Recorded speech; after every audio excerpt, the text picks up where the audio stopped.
Bismillahirrahmanirrahim. Assalamu alaikum to all of my students. Hope you are all fine.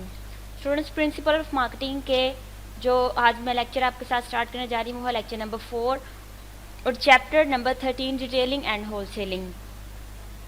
अगर word wholesaler और retailer के बारे में बात की जाए तो आपने आई.कॉम में बी.कॉम में ये वर्ड जो है और अपनी जर्नल लाइफ में भी ये वर्ड आपने बार बार सुना होगा कि ये हमारी होलसेल की मार्केट है, ये हमारी रिटेल की मार्केट है, ये हमारा होलसेलर है, ये रिटेलर है। होलसेलिंग के कंसेप्ट को अगर देखा जाए तो वो भी आपको ऑलरेडी बहुत अच्छे तरीके से पता होगा कि होलसेलर वो पर्सन होता है जो प्रोडक्ट को इन बल्क परचेज करता है। उसका जो फाइनल कंज्यूमर होते हैं, फाइनल बायर्स होते हैं, जो नॉन बिजनेस पर्पज़ के लिए लेते हैं, उनके साथ उनका कोई जो है वो डायरेक्टली जो इंटरेक्शन होती है वो कम होती है, या मतलब बिल्कुल 100 में से 1% 2% कुछ रिटेलर्स होते हैं जो रिटेलर और कस्टमर को डील कर होते हैं। अदरवाइज अगर हम होल कंसेप्ट की ओवरऑल कंसेप्ट की बात करें तो होलसेलर वो होता है जो चीज़ों को फैक्ट्री से मैन्युफैक्चरर से इन बल्क खरीदता है, उनको अपने गोदाम में रखता है और वो आगे रिटेलर्स को, जो डिफरेंट रिटेलर उसके पास 2 3 4 5 जितने भी रिटेलर्स उसके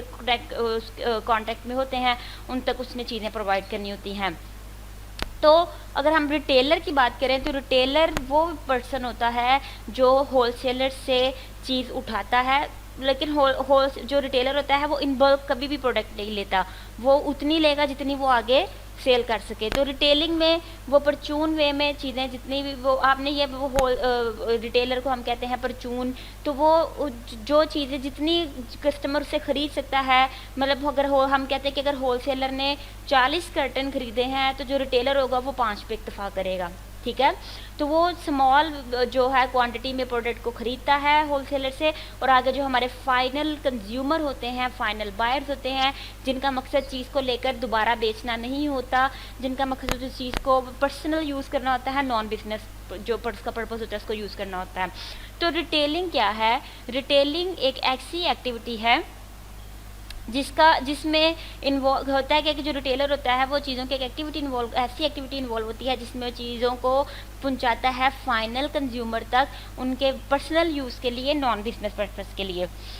अगर हम बुक की डेफिनेशन में देखें तो कहता है कि retailing all the activities involve in the selling goods और services directly to final consumer for their personal and non business use.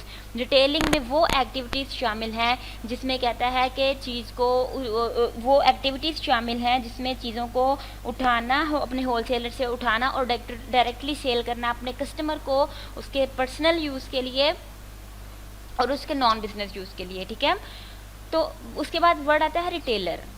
Retailer अब आपको मैं एग्जांपल देती हूँ कि एक वर्ड होता है टीचिंग, एक वर्ड होता है टीचर। टीचिंग एक ऐसी एक्टिविटी है जिस तरह मैं कहती हूँ कि मैं टीचिंग करती हूँ, या एक जिसमें मैं किसी को इल्म सिखाती हूँ, इल्म बांटती हूँ, ठीक है। टीचिंग एक ऐसी एक्टिविटी है जो एक परफॉर्म की जाती है स्टूडेंट्स तक नॉलेज को, इल्म को पहुंचाने के लिए। और टीचर एक वो बंदा है जो उस एक्टिविटी को परफॉर्म कर रहा है, ठीक है। तो वो 2 वर्ड हैं, एक है टीचिंग और एक है टीचर। टीचिंग एक एक्टिविटी है, टीचर वो है जो उसको परफॉर्म कर रहा है। Same as it is retailing एक एक्टिविटी है जिसमें हम कहते हैं कि इसमें वो तमाम सेलिंग एक्टिविटीज़ मौजूद हैं जिसमें एक रिटेलर वो पर्सन है जो इस रिटेलिंग की एक्टिविटी को परफॉर्म कर रहा है, वो शख्स जो इन्वॉल्व है, जो चीज़ों को स्मॉल क्वांटिटी में ख़रीदता है और पहुंचाता है फाइनल कंज्यूमर तक, फाइनल बायर तक, ठीक है। अब रिटेलिंग कहता है कि ये एक ऐसा कंसेप्ट है जो कनेक्ट करता है ब्रांड्स को कंज्यूमर के साथ, ठीक है। Retailing is activity which connecting the brands with the consumer, जिसमें हमारे पास कहता है कि आजकल के दौर में जो रिटेलर्स हैं वो कनेक्ट करते हैं कंज्यूमर्स को फाइनल फेज में बाइंग, हमने इसको फोर्स कर लेके आना है बाइंग फेज की तरफ, ठीक है। आप एक जो है सेलिंग पर्पस हैं, रिटेलिंग के तौर पर कर रहे हैं या एजेंट के तौर पे आप किसी भी तरह के रिटेलर हैं, ठीक है। तो आपका क्या फोकस होगा कि हम अपने जो हमारे पास एक कंज्यूमर या एक कस्टमर आया है हम उसको फोर्स करें, उसको किसी भी तरीके से इंटरेक्ट करें कि बस वो हमारी प्रोडक्ट को ख़रीद लें, ठीक है। मार्केटिंग का वर्ड यही है ना कि आपने किस तरीके से, कितनी खूबसूरती के साथ अपने, जो आपने एक वर्ड सुना होगा विंडो शॉपिंग, ठीक ठीक है। मैं ख़रीदने नहीं आई, मैं तो बस विंडो शॉपिंग करने आई हूँ, जेब में चाहे पैसे हों। अब ये अगर कोई बंदा मेरे पास, मैं एक रिटेलर हूँ और मेरे पास जी विंडो शॉपिंग के लिए, तो वो एक शॉप, उसको आप शॉपर मार्केट भी कह सकते हैं कि अपने ये जो शॉपर्स होते हैं, शॉपर मार्केटिंग के लोग, उनको आपने किस तरीके से इंटरेक्ट करके, किस तरीके से इंसिस्ट करना है परचेजिंग का, उनका जो एक माइंड है उसको आपने बिल्ड करना है। आपने शॉपर्स को कैसे अपना कस्टमर बनाना है, ठीक है। कहते हैं कि आजकल जो हमारे now in fact many marketers are now embracing the concept of shopper marketing, focusing the entire marketing process, ठीक है, from product and brand development to logistic promotion and merchandising towards turning shoppers into buyers, कि हमारे ये जो window shopping वाले होते हैं, वो जो इनका माइंड नहीं हो आ रहा होता चीज़ को खरीदने की तरफ, उनको आपने कैसे अपने शॉपर्स को इंसिस्ट करना है और उसको लेकर आना है, आपने इंसिस्ट करके अपने कन्वर्ट करना है उसको अपने कस्टमर की तरफ, कि भाई हमारे से हमारी चीज़ को ख़रीदें, हमारे कस्टमर बने।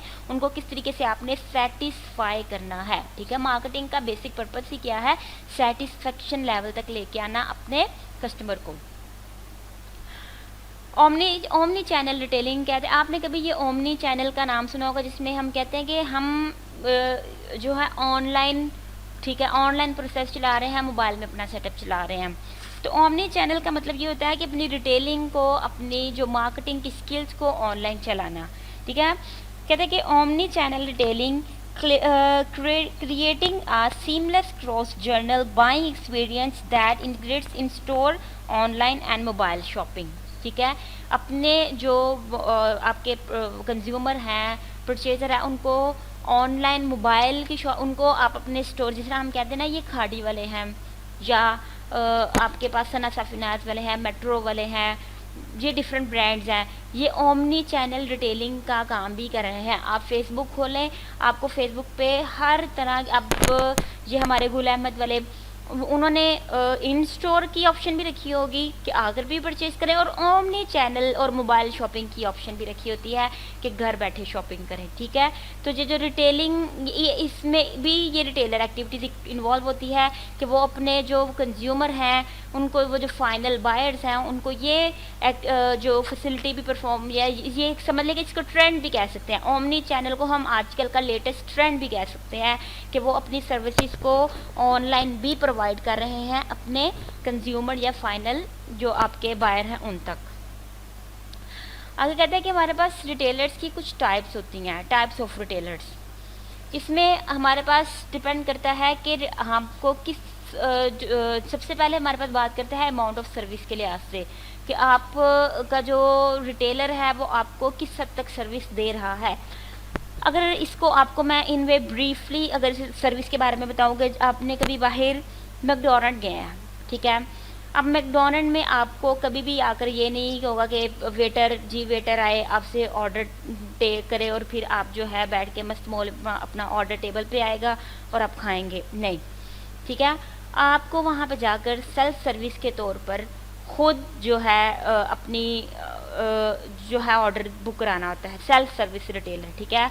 आपने खुद जाना है और उधर काउंटर पे खुद आप अपना ऑर्डर बुक करना है, फिर आपने जिसको रिसीव करना है तो अपनी ट्रे को उठा के लाना है, अपने टेबल पे रखना है, तो जी आपने उसको अपने मील को एंजॉय करना है, ठीक है।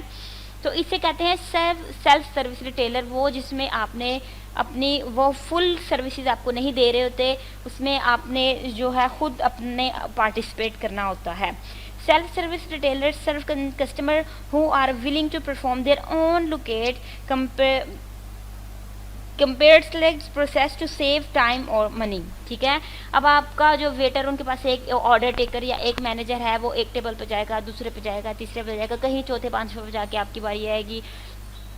अब ये आपका टाइम कंज्यूमिंग है, ठीक है। वही आप अपना काउंटर पे जाते हैं, काउंटर पे लाइन बनी है, आप अपना ऑर्डर देते हैं, ऑर्डर रिसीव करते हैं और आके अपना जो एक टाइम है उसको सेव कर लेते हैं, ठीक है। तो उसके बाद हमारे पास आते हैं फुल सर्विस रिटेलर, जो आपको फुली तौर पे कहता है कि such as high end specialty store. इसमें आप, जिस तरह हम कहते हैं कि आप हमारे से एसी ख़रीदें, हम आपको घर जाके उसको जो है इंस्टॉलेशन उसकी सारी और उसका सारा हमारे जिम्मेदारी है। एक तो वो आप आए हैं, आपके साथ साथ वो चल रहे हैं, जी सर ये वाला देखें, सर ये वाला पूरी आपको, आप स्टोर पर जाते हैं तो एक बंदा आपके साथ साथ साथ चल रहा है, क्वालिटी प्रोडक्ट की बता रहा है, सर ये देखें, सर ये देखें, सर ये है फुल सर्विस रिटेलर। आपको खुद नहीं डिस्क्रिप्शन पढ़नी पड़ी, आपको काउंटर पे जाकर नहीं पूछना पड़ रहा, एक बंदा आपके साथ साथ चल रहा है, आपको हर चीज़ के बारे में डिस्क्राइब कर रहा है कि सर ये हमारी प्रोडक्ट है, ये इसकी स्पेशलिटी है, सर इसको लें, ठीक है। फिर अगर आप बात करते हैं जी, वो आपको मनी बैंक की मतलब रिटर्न की भी दे देता है सर्विस कि सर आप जाएं, आपके पास 3 दिन का टाइम है, आपको हमारी चीज़ नहीं समझ आती, हम आपसे चीज़ वापस ले लेंगे। ये भी फुल सर्विस रिटेलर में आता है कि वो आपको पूरे तरीके से सर्विस दे रहे हैं वो। और अगर आप एसी फ्रिज की बात करें तो जी सर हम आपकी फ्रिज खरीदने में मदद भी करेंगे, हम आपको हर चीज़ फ्रिज की क्वालिटी भी बताएंगे, जब आप खरीद कर घर ले जाएंगे एसी हम आपको पूरी इंस्टॉलेशन देंगे, अगर आपके एसी को कोई मसला होता है तो हम आपको वारंटी देते हैं कि हम उसकी सर्विस भी आपको देंगे, ठीक है। ये इसमें ये हमारे पास आते हैं फुल सर्विस रिटेलर्स। अच्छा, इसमें हमारे पास इन दोनों के दरमियान एक और जो है इसकी काइंड कह सकते हैं, टाइप कह सकते हैं, वो है हमारे पास लिमिटेड सर्विस रिटेलर।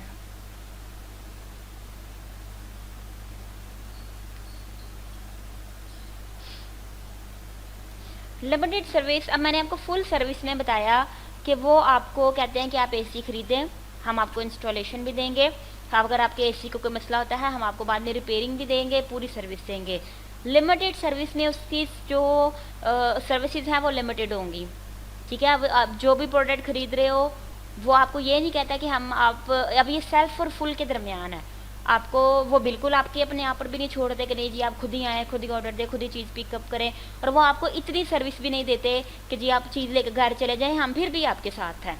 बस आप उन लिमिटेड सर्विस रिटेलर की जो सर्विस होती है, जब तक आप स्टोर में मौजूद हैं तब तक आपके साथ रहती हैं, जब आप प्रोडक्ट को ख़रीद लेते हो तो बस आप उनकी सर्विस आपके लिए ख़त्म। तो सेल्फ सर्विस वो जिसमें आपने खुद को आगे मतलब आपने खुद आगे बढ़कर अपनी सर्विस को खुद अवेल करना है। लिमिटेड सर्विस में जब तक आप स्टोर के अंदर मौजूद है, गाइडर आपके साथ है, आपने चीज़ खरीद के स्टोर से बाहर निकल गई, इसकी जिम्मेदारी ख़त्म। फुल सर्विस रिटेलर वो होते हैं जो आपको चीज़ खरीदने के बाद की भी सर्विस देते हैं, ठीक है। नेक्स्ट हमारे पास टाइप ऑफ रिटेलर्स में जो है हमारे पास है प्रोडक्ट लाइन। आपकी प्रोडक्ट लाइन कौन सी है, आप किस तरह के जो हैं रिटेलर हैं, ठीक है। प्रोडक्ट लाइन में कि आपके पास कि आप किस तरह के रिटेलर या किस तरह की सर्विसेज दे रहे हैं, उसमें सबसे पहले है हमारे पास स्पेशलिटी स्टोर, ठीक है। स्पेशलिटी जो स्टोर है आपने अब उसका वर्ड है जी स्पेशल, ठीक है। आप अगर क्लोथिंग मार्केट में गए हैं या ठीक है कपड़ों का है तो आपको वहाँ पर कपड़े ही मिलेंगे। अगर आप टॉयज़ शॉप पे गए हैं, ये टॉय शॉप है, आपको वहाँ पे टॉयज़ ही मिलेंगे। अगर आप कॉस्मेटिक शॉप पे गए हैं तो आपको वहाँ पे सिर्फ़ और सिर्फ कॉस्मेटिक ही मिलेगी। तो इसे कहते हैं स्पेशलिटी स्टोर, वो जो किसी एक प्रोडक्ट में स्पेशलिटी रखते हैं कि हमने सिर्फ यही, अगर जैसा मेट्रो आप या स्टाइलो, बाटा, सर्विस विंडोर, ये सब सिर्फ और सिर्फ क्या आपको जो है एक मतलब लिमिटेड जो उनकी जो प्रोडक्ट लाइन है। फर्नीचर मार्केट में गए हैं, ये फर्नीचर शॉप है, तो सिर्फ आपको फर्नीचर मिलेगा, ये नहीं होगा कि वो फर्नीचर के साथ दालें भी रख कर बैठे हुए हैं, ठीक है। तो speciality a store that carries a narrow product line. Narrow product line का मतलब कि उनके पास लिमिटेड मतलब या एक इक्का दुक्का जो है वो प्रोडक्ट होगी, with a deep assortment such as apparel store, sporting good store, furniture stores, ठीक है। ये फ्लोरिस्ट एंड बुक स्टोर, जिस तरह मैंने आपको पहले ही बहुत सारे एग्जांपल्स दे दी हैं, कॉस्मेटिक की, स्पोर्ट्स की, फर्नीचर की, ठीक है। जो भी आपकी प्रोडक्ट होगी वो उसी में डील करेंगे, उससे हटकर वो आपसे बात नहीं करेंगे।